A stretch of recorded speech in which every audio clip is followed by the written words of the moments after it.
My name is Patricia, and although I'm now 32, I distinctly remember the moment when my life began to unfold the way I wanted it to.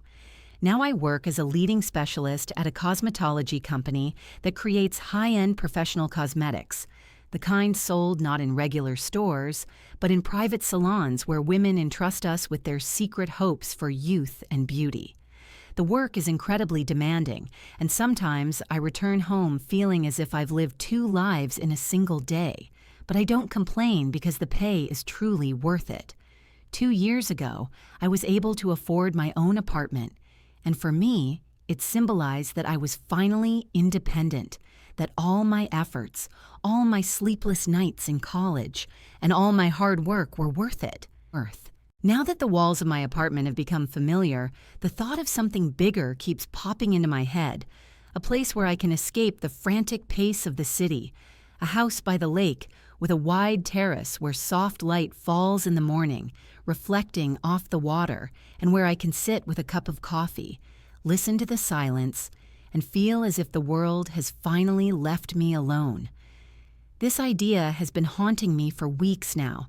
I imagine the wind rustling my hair, escaping there on weekends, and this imagination brings me almost physical relief. Sometimes at work, everything devolves into complete chaos. Calls, reports, endless presentations, and at such moments, I especially hear the hum of the city in my head, the noise that never stops, and I feel as if I simply couldn't cope without this little corner by the water. I decided to share this dream over dinner when we were all gathered around the table, because conversations in my family were always difficult and multi-layered, and I knew the reactions would be mixed. To explain why this idea is so important to me, I need to go back to my childhood. My parents divorced when I was only 12, and then life began to be divided. 2 months with my dad, then 2 months with my mom, and so on and so forth, until I felt like a ball being passed from hand to hand with no regard for his feelings. My dad remarried just a year later, and while many in my position would probably have greeted a stepmother with caution, Kendra was a gift to me. She entered my life gently, without pressure, without trying to take my mother's place, and I felt in her someone who truly wanted my well-being. When Jake, her son, was born, I was already a teenager, and despite the 4-year age gap, we quickly found common ground. He gravitated toward me like an older sister, and I reciprocated, having never had anyone with whom I could share simple joys. Mom, however, moved forward much more slowly. Only 3 years after the divorce did she remarry, and her new husband, Richard, struck me as cold, as if every smile he gave were studied, not genuine.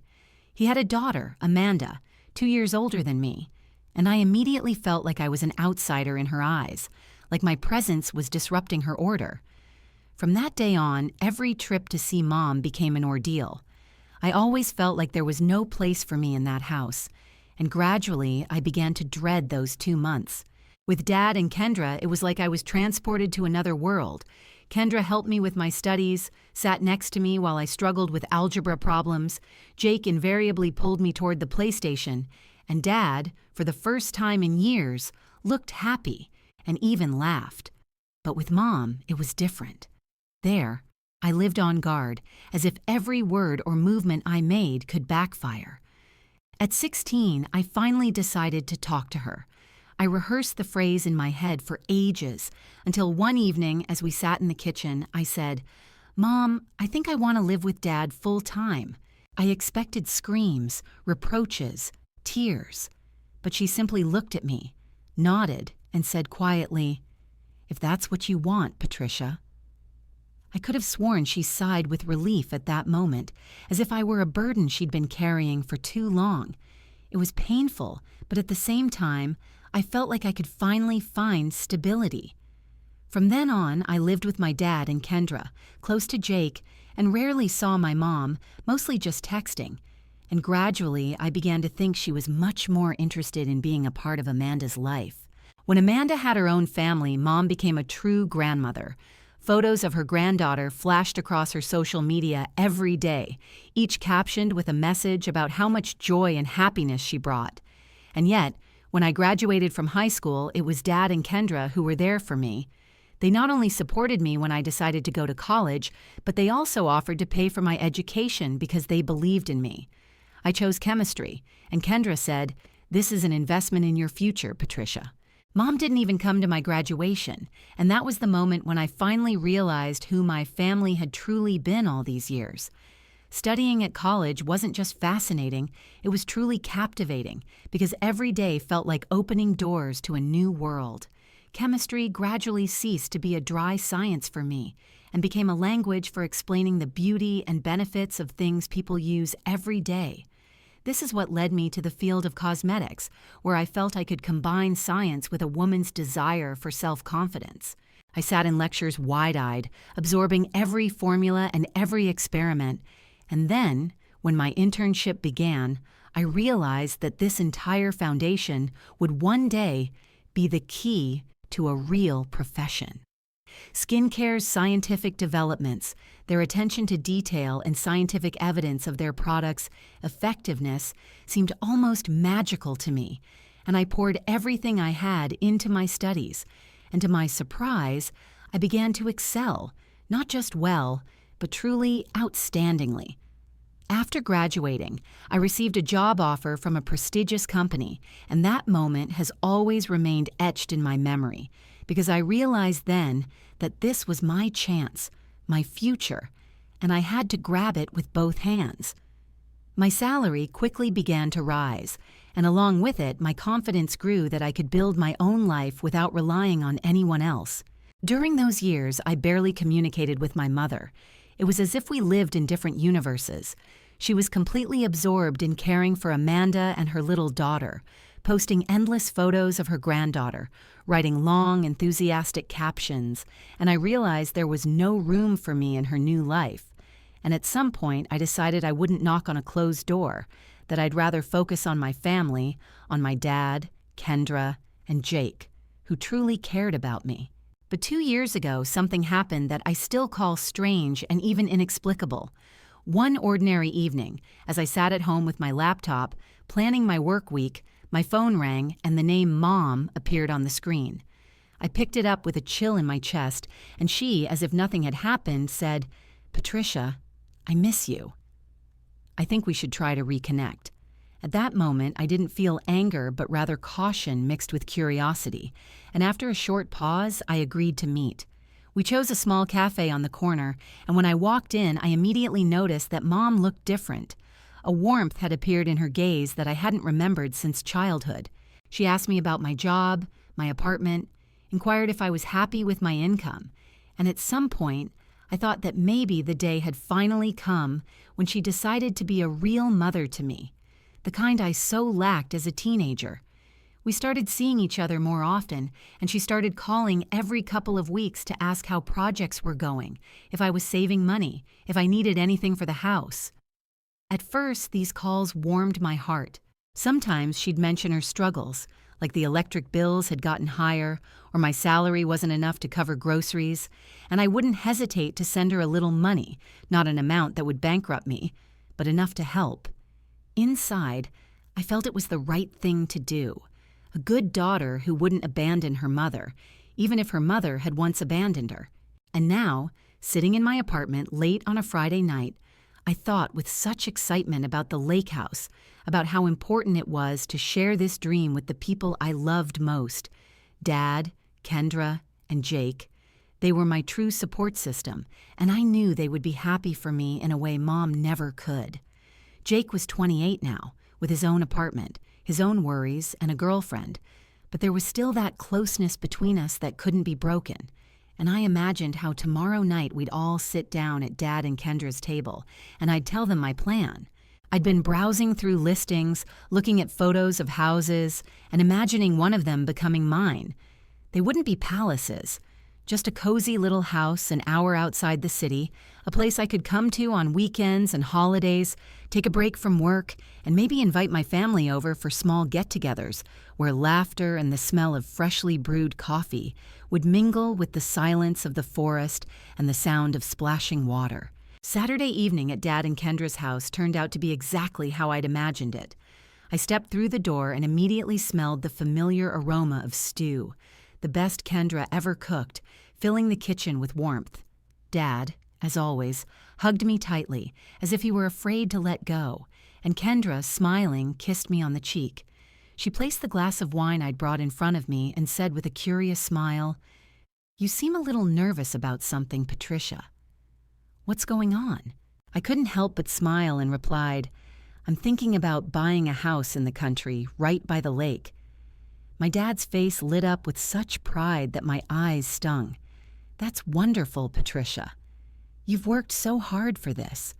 I felt like a little girl again, waiting for his approval, and mustering up my courage, I added, "Of course it's a big step, but I've been saving up, and with my salary, I can afford the mortgage." Kendra clapped her hands happily and said, "Darling, we're so proud of you." A house by the lake. That sounds wonderful. I looked at them both and added, "The best part is, you can come visit whenever you want. And Jake can too, with his girlfriend. We could spend family weekends there." We talked about it all dinner, and the conversation flowed easily, filling the room with laughter and hope. Kendra asked about the area where I'd been eyeing houses. My dad perked up when he heard about the fishing, and I showed them photos of several properties right on my phone. They were genuinely happy for me, and it showed in every look they gave me, in every question they asked. For they weren't just asking politely, but out of genuine interest. About the area, the price, how soon I planned to make my move, and even whether I needed help with paperwork or with renovations, if I wanted to remodel something. As we washed the dishes together after dinner, Kendra leaned toward me and said quietly, almost conspiratorially, "This is a very smart investment, Patricia, and you deserve a place where you can truly relax, where no one will tug at your sleeve or demand too much." I laughed and admitted that I kept thinking about sitting on the porch in the mornings with a cup of coffee, listening to the birds chirp in the woods, and watching the sun rise over the water, painting the sky golden. Dad listened, smiling, and suddenly said, "That sounds like heaven, Patricia. Your mother would be proud." I froze for a second, his words striking an unexpected ache within me, as I hadn't even planned to tell Mom about my plans yet. I nodded and said, "Actually, I have dinner with her next week. I'll tell her then." And so, the following Saturday, I found myself at my mother's house. As I approached the front door, I felt a strange sensation. Though I'd been there many times over the past 2 years, since we started talking again, this house had never felt as familiar to me as my father and Kendra's. Mom greeted me with a hug, and I immediately caught the scent of her perfume, the same one she'd worn years ago.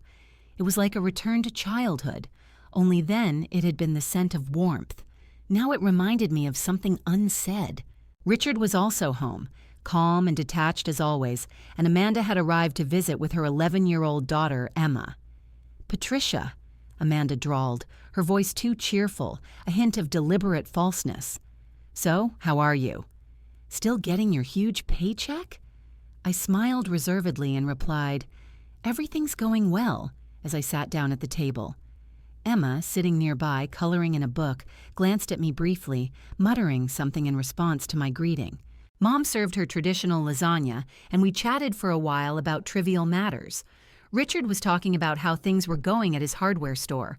Amanda was complaining about her husband spending too much time at work, and Emma was demanding more juice every few minutes. I sat there, listening to their conversations, feeling my impatience growing inside me as I finally shared my news. Finally, I couldn't resist saying, "I have some amazing news to share with you. I've decided to buy a lake house. I've been saving up for a while, and I think it's time to invest in something like this." I expected at least a smile or words of encouragement, but instead, I noticed a strange glint in my mother's eyes. She carefully put down her fork, looked straight at me, and slowly said, "A lake house." How wonderful. An expression I'd never seen before crossed her face, as if she were calculating something in her head. Then she leaned toward me and said, "I'll be 60 in 4 months. This could be the perfect gift. You could give me this house for my birthday. It would be truly generous, a real gift, and we could all use it. You could still come there on weekends." I nearly choked on my water. "Mom, that's a very expensive gift," I said, feeling my voice waver. I was going to buy this house for myself. Her face immediately changed, dulled, drawn. For myself? But Patricia, think how wonderful it would be if we all had a place to come. Richard, Amanda, and Emma would all benefit from it. I tried to explain gently, I don't mind you coming there at all, of course, but I want the house to be mine. At that moment, Amanda let out a loud laugh and said, Come on, Patricia. You make a good living. Why be greedy with your own mother? I felt my cheeks heat up and said firmly, It's not about greed. It's just a smart decision. The house is a huge gift, too big. My mother's face turned cold, and she said in a voice that made me uneasy, I think you should think carefully about what I asked of you, Patricia. Family has to come first. The rest of dinner passed in tense silence, although my mother tried to smile and steered the conversation toward small, mundane topics, as if nothing had happened. But there was a heaviness in the air that made me want to get up and leave immediately. Richard glanced up at me from time to time, and each time he looked at me, there was a silent condemnation in each one, as if I'd made an unforgivable mistake by refusing my mother's wishes. Amanda sat across from me with a smug smile, her gaze clearly saying, See, you've made a fool of yourself. I felt like an outsider at this table, even though technically they were my family, and every sigh they took felt like a reproach. When I got home that evening, the first thing I did was pour myself a large glass of wine and sank onto the sofa, trying to process what had just happened. I replayed her words over and over again. My mother wanted me to buy her a house that cost over $300,000, as if it weren't the result of my years of hard work, but simply a luxury I owed her. The more I thought about it, the more anger boiled inside me, because I remembered how hard it had been all these years, how I'd worked so hard to get a position at the company, to gain stability, to save for a down payment. I'd saved every penny, lived carefully, denied myself so much for this dream, and my mother decided she could erase it all with one sentence and turn my work into her anniversary gift. I remembered how many times over the past 2 years I'd wired her money when she complained about the electric bill or not having enough for groceries. $50 here, $100 there. And I did it not because I had to, but because I believed that that's what a good daughter does. That's what a person who cares about others does. But now it seemed to me like it had all been a test. Step by step, she was figuring out how much more she could get from me. By the time I finished my wine, my decision was final. I was not giving her the house, period. It was inappropriate, unfair, and even cruel to ask such a thing. If Mom wanted a house by the lake, let her save up and buy it herself. With this firm decision, I felt a sense of relief, as if a huge weight had been lifted from my shoulders. The next morning, I called my friend David, who worked as a realtor. Remember how I mentioned lake property? I asked. I think I'm ready to get serious about this. David perked up and replied, Sure, I'll start researching options. Tell me your budget and what exactly you're looking for. We talked for almost an hour, discussing the details. A small but cozy house, not too big, but with direct access to the water, preferably no more than an hour's drive from the city, with a veranda to sit on in the mornings and evenings, and the ability to host guests on the weekends. He promised to call as soon as a suitable property became available. 2 months passed, and then one evening my phone rang. David's voice was clearly excited. Patricia, I found your house. It matches your description perfectly, and it just hit the market. We need to go see it today. I didn't hesitate for a second and went with him that very day. As we pulled up, my heart started pounding. A small 2-bedroom cottage stood before me, with a wooden veranda that hugged the entire perimeter, and the lot overlooked the water, where the lake sparkled in the rays of the setting sun. The house was simple, but its simplicity exuded the harmony I'd dreamed of. The price was way out of my budget, but with a mortgage, I could afford it. I didn't even wait for the viewing to be over. I turned to David and said, I want this house. 3 weeks later, all the paperwork was signed, the deal was closed, and I stood in front of my very own lake house, keys in hand, feeling like I was holding a piece of a dream come true. I took a selfie with the house in the background, smiling so widely my cheeks hurt, and posted it on Facebook with the caption, "Dreams do come true." I finally have my own lake house. I wandered through the rooms, examining my new home, touching the walls with my hands as if checking to make sure I wasn't dreaming when the phone rang. The name Mom was on the screen. I pressed the button, and her voice came through the phone, sharp, angry. "Patricia, I just saw your message. Why didn't you consult me before buying this house?" I froze in the middle of the living room, looking out the large window at the lake, and replied, "Consult you? Why would I?" Her voice grew even colder and more commanding. "Because I'm still buying this house. You're lucky I like it." I sighed heavily, gathering all the weariness of the past few weeks into my chest, and said quietly but firmly, "Mom, we've already talked about this. I'm not giving you my house for your birthday." A sharp, angry hiss came from the other end of the line. "You're selfish, Patricia. I've dreamed of a country house for years, and you have money pouring in like a river, and it would mean everything to me." And suddenly, without warning, her voice broke, and she began sobbing. Not quietly, not restrainedly, but hysterically, like a small child denied a toy. "I can't believe my own daughter wouldn't do this for me," she cried through her sobs, and then, without waiting for my response, hung up. I sat with the phone in my hand, staring at the blank screen, listening to the silence in my living room, and feeling my insides clench with either pain or anger. After a minute, I simply shook my head and put the phone down. This was ridiculous. I wasn't going to call her back and listen to her manipulations again. 2 weeks passed, and I found myself back at Dad and Kendra's for dinner. Their home had always been a place for me to breathe, where it smelled of food cooked with love, and where people looked at me with warmth, not demand. But that evening, I needed more than just Kendra's delicious stew and my father's jokes. I needed their understanding. I poured it all out, told them what had happened last week. Kendra, drying her hands on a towel, shook her head. "This is completely unacceptable, Patricia. Please tell me you're not even considering her request." "Of course not," I replied, but pulled out my phone. "She doesn't stop." "Here, look." I showed them the messages, one after another, insistent, almost demanding, all about how tired she was of the city life, how she deserved a place to rest, how I should put my family first. Kendra frowned and said firmly, "This is emotional blackmail. You have no right to give in." Dad was silent longer than usual, and when he finally spoke, his voice was low and serious. "Patricia, your mother never put you first. Not when you were a child, not now. You don't owe her a house.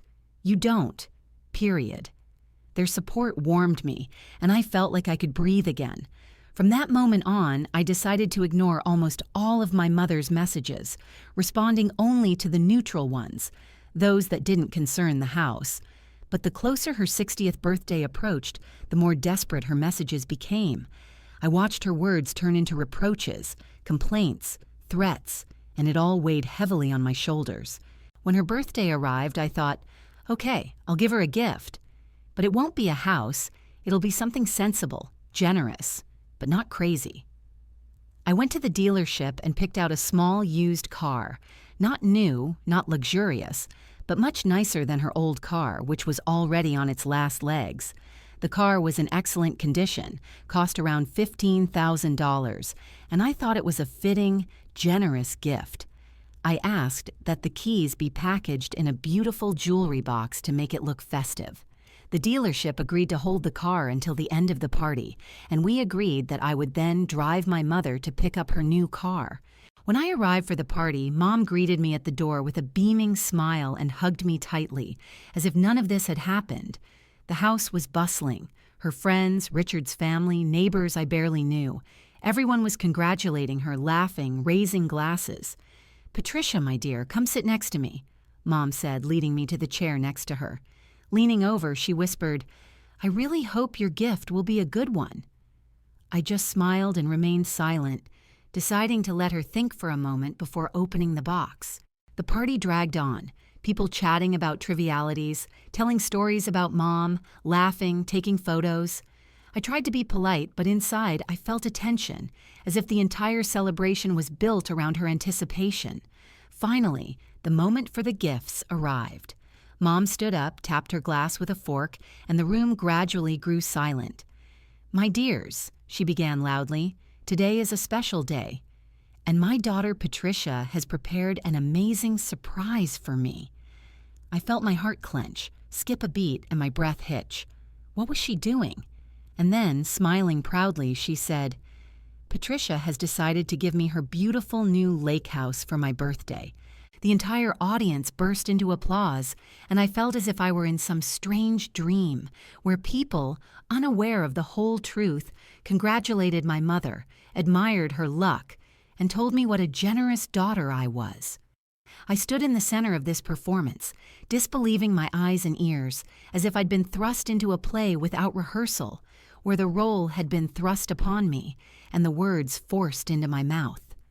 My mother, beaming with her triumphant smile, looked at me expectantly, clearly expecting me to stand up and confirm her fantasy. But inside, I clenched, and I realized I wouldn't play by her rules. I rose slowly, looking her straight in the eye, and handed her the small box that meant so much to me. "There are no keys to the lake house here, Mom," I said calmly, but my voice trembled. "But I'm sure you'll love what I made." And at that moment, her expression changed so quickly it was almost frightening. Delight gave way to bewilderment and then to fury, so cold and sharp that the room fell silent for a second. She snatched the box from my hands and, without opening it, ran into the kitchen. I heard the trash can lid open and close, and a minute later she returned, without the box. "I threw it out," she said in an icy voice. "There is no room for greed and selfishness here. Get out." Some of the guests looked down. Some whispered awkwardly, trying to fill the tension with empty words. But I noticed Richard and Amanda exchange glances and nod, as if in support of her crazy prank. "You've disgraced yourself today, Patricia," Amanda said with that same nasty smile that always made me shudder. I didn't answer her, didn't make excuses or argue. I simply stood up, walked into the kitchen, and leisurely pulled the box out of the trash can. She didn't even open it. Clutching it in my hand, I walked to the door and walked out of the house, leaving this theater of the absurd behind me. The walk home seemed endless, and when I finally arrived at my apartment, I was shaking with anger and resentment. I immediately called Kendra. "She threw your gift in the trash without even opening it," I said, and Kendra's angry, indignant voice came over the phone. "How could she?" "Patricia, honey, I'm so sorry." And then I couldn't take it anymore. The tears started flowing, and I sobbed as I told her everything, how my mom had announced to everyone that I'd given her a house, how she'd made a fool of me in front of her friends, how in the end she'd simply destroyed my gift without even looking at it. "I want to call her right now and tell her everything I think," I breathed through my sobs. Kendra begged, "Please don't do this. Don't stoop to her level." But inside, I felt only one thing. I wanted closure. When we hung up, I was left sitting alone, holding the box of car keys in my lap.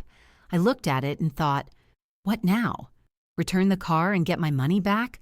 Or find someone else who needs it? And suddenly it dawned on me. I have someone who truly deserves this gift. The next morning, I went to see Dad and Kendra. The keys were in my pocket and my heart was beating fast like a teenager's. When Kendra opened the door, I looked at her and said, "I have something for you." I handed her the box and added, "This was supposed to be Mom's birthday present." She threw it away without even opening it.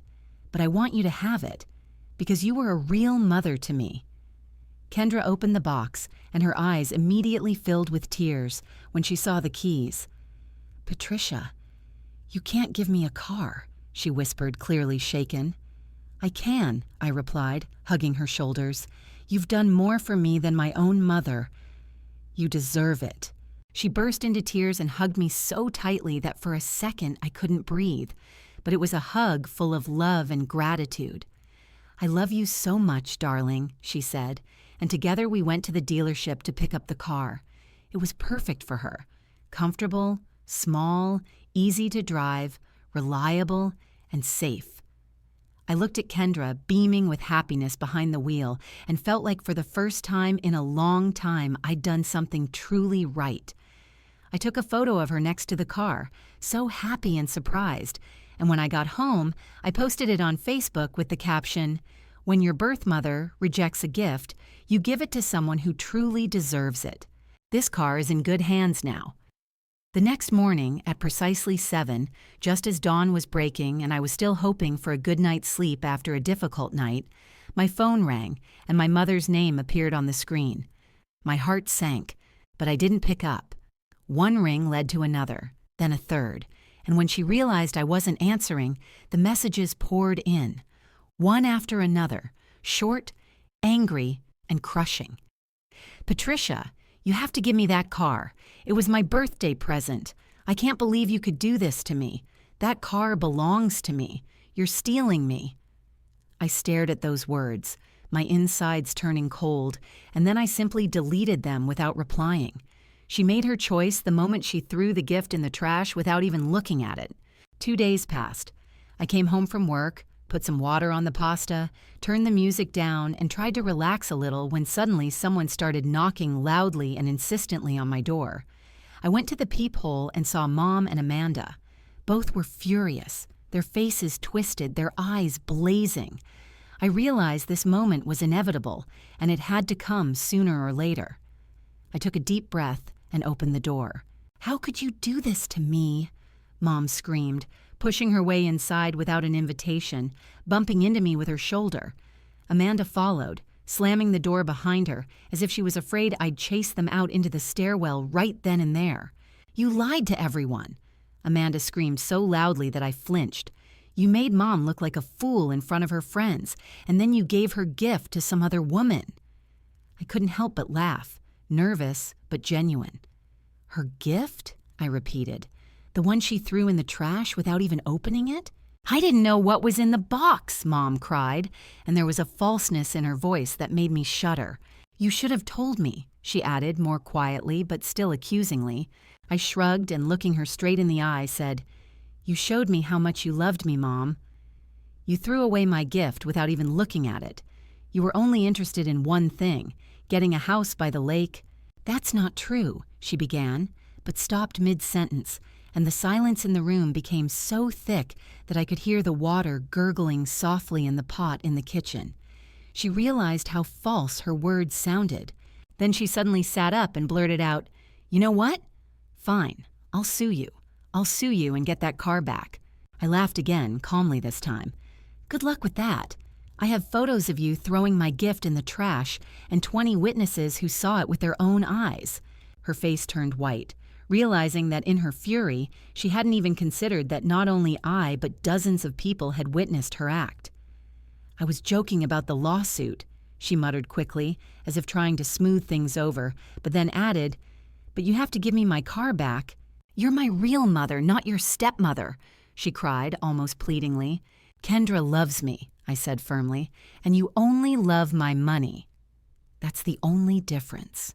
"That's not true," she cried, her eyes filling with tears. "I love you." "No, don't," I replied calmly, even wearily. "If you loved me, you'd be glad that I have a home, that I'm happy. Instead, you tried to take it away from me. You threw away a gift worth $15,000 just because you didn't think it was worth enough." Amanda stepped forward, her voice laced with malice. "You're ridiculous, Patricia. Mom deserves that car more than your stepmother. Get out," I said, gesturing toward the door. "Both of you, and don't text me anymore." They didn't leave right away. Mom was still crying, covering her face with her hands. Amanda continued muttering something about what an ungrateful daughter I was, but eventually they did. I closed the door behind them and turned the lock, then poured myself a large glass of wine and, for the first time in a long time, felt a strange, bitter, yet liberating peace. That was 8 months ago. Since that night, I haven't spoken to Mom, Amanda, or Richard. At first, Mom tried calling and texting, but I blocked her number, and gradually her persistence faded. Eventually, she gave in, and I felt like my life had gotten better. Now my weekends are spent at my lake house, reading on the porch, listening to the soft rustling of the trees, or swimming in the cool water. And for the first time in years, I don't have to explain myself to anyone. Dad and Kendra come visit often, and Kendra loves getting behind the wheel of that very same car. She says it gives her a sense of independence, that it's her little freedom. Jake comes over too, and his girlfriend Emma is with him. They love sitting around the fire in the evenings, cooking and talking about the future. And in those moments, I look at them and think that perhaps this is it. True happiness, quiet, peaceful, but mine. Last month, Jake timidly asked me if he could propose to Emma right here, at my lake house. And without a moment's hesitation, I replied that this place was made for family, that within these walls and on this land, only the most important and brightest should resonate. That evening, as the sun was setting and the water turned a rosy gold hue, he dropped to one knee right on the old wooden dock and offered her a ring. And she, in tears and laughter at the same time, said yes. Now they're planning their wedding, and Jake came to me again, this time asking if they could have the ceremony by the lake, and I felt such happiness knowing that my location was the symbol of their future. Kendra is already making plans, talking about how beautiful it will be to decorate the porch with fresh flowers, how they can set up long tables on the lawn, cover them with white tablecloths, and string garlands of lights between the trees so that everything sparkles with a soft glow when evening falls. Dad, with his practical yet touching enthusiasm, has already taken up the idea of hanging lanterns and garlands himself. He wants his son's wedding to be a true celebration. I look at this and think that everything will be truly wonderful. Sometimes, sitting alone, I think about my mother and wonder if she ever regrets what she did, that she ruined our relationship, choosing greed over warmth, control over love. But I'll be honest, I don't miss that endless drama. I don't miss her demands, those calls where every word boiled down to money or complaints about me not being good enough. I don't miss the feeling that my value to her lasted only as long as I wrote her a check. But now I have what I always wanted, even if I didn't realize it at first. Kendra calls me every week just to chat, not to ask for anything, not to reproach me, but simply to find out how I'm doing, what I've been reading, what my plans are for the weekend. Dad sends me silly memes and photos of the fish he caught, laughing that he now has a new record. Jake sends me photos of wedding venues and asks what I think would be the best decoration. That's what real family is. People who want to be there for you, not those who try to take everything you have. Sometimes I think, if Mom had just rejoiced with me, if she had supported me back then, like Kendra did, like Dad did, I probably would have invited her here every week. She could sit on the porch with a glass of wine, watch the sunset, walk along the shore, and no one would take that pleasure away from her. She could enjoy the lake house without owning it, but she couldn't bear the thought of me owning something she couldn't control. Last weekend, Kendra and I were sitting on the veranda, a warm breeze fluttering the curtains, the water shimmering in the setting sun, and we were sipping red wine, talking about nothing and everything at once. She was sharing her thoughts on a book she'd recently read, and I was simply listening to her voice and feeling grateful to have such a woman by my side. At one point, I turned to her and said, "You know what I love most about this place?" She smiled and asked, "What, dear?" And I replied, "I'm surrounded by people here who truly want to be with me, who come not because they need anything, but because they love me." Kendra took my hand and squeezed it tightly, looking into my eyes. "You deserve it, Patricia," she said. "You deserve to be loved for who you are, not for what you can give." And I knew she was right. I spent too many years trying to buy my mother's love, sending her money, fulfilling her requests, hoping that at some point she would finally see me as a daughter and not just a wallet. But the truth is, some people never change. Now I'm surrounded by a family who chose me, who chose to truly love me. Kendra could have been cold and distant when she married my father, but she chose kindness. She chose me. Dad could have supported Mom through all this drama, but he chose me. Jake could have distanced himself, not interfered, but he chose to rejoice in my happiness. That's what matters. These are the people who will be standing here next spring, on our lawn by the lake, dancing under the garlands and stars, celebrating the beginning of a new family. And my mother. She still drives her old car, still lives in the same house with Richard and Amanda, and probably still complains about how unfair life is to her. But you know what? That's not my problem anymore. I'm tired of wasting my energy trying to earn love where it never existed. I'm tired of feeling guilty for having nice things I worked for. I'm tired of being manipulated by tears and pity. Now I choose different things.